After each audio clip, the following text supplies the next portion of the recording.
Manmohit records.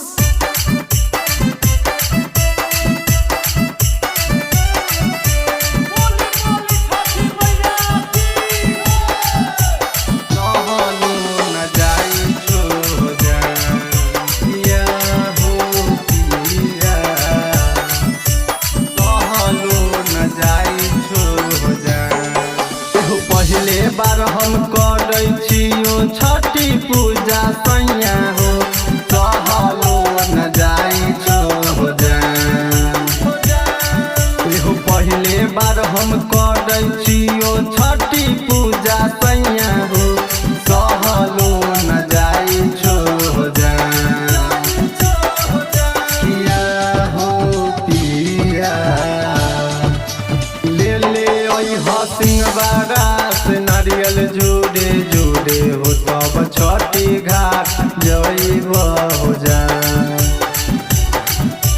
ले ले सिंहबारा से नारियल जोड़े जोड़े हो तब छठी घाट जइब हो जा।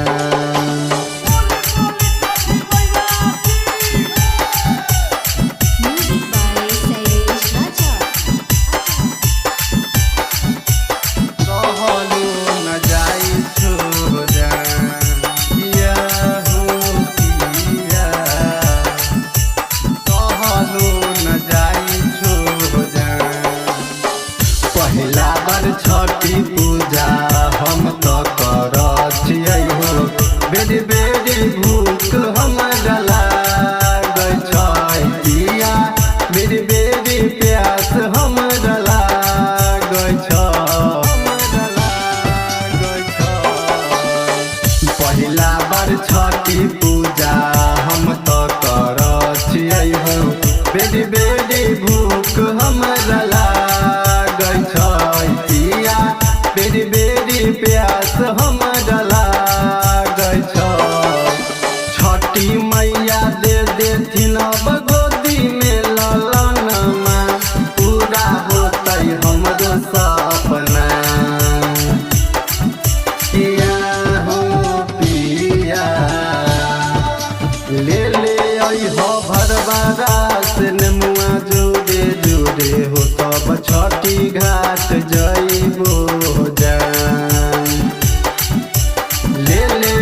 हो भरवारा से नेमुआ जोड़े जोड़े हो तब छठी घाट जइबो जा।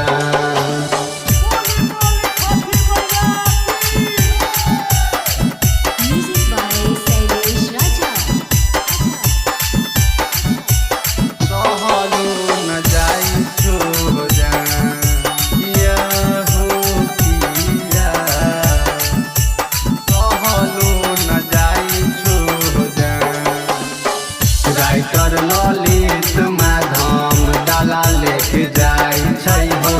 मिठू सुलिंदर संगे जाय छै हो पिया, मिठू सुलिंदर संगे जाय छै हो राइटर ललित माधम डाला लेके जाय छै हो, मिठू सुलिंदर संगे जाय हो पिया, मिठू सुलिंदर संगे जाय छै हो। राजू पे हो बढ़िया देवरा उठाब हाली डाला हो, दहू हमारा घाटे पहुँचा किया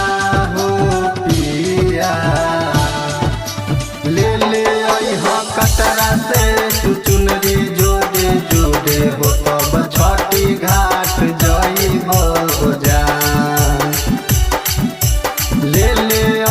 कटरा से तू चुनरी जोड़े जोड़े हो तब छठी घाट जइब हो जा।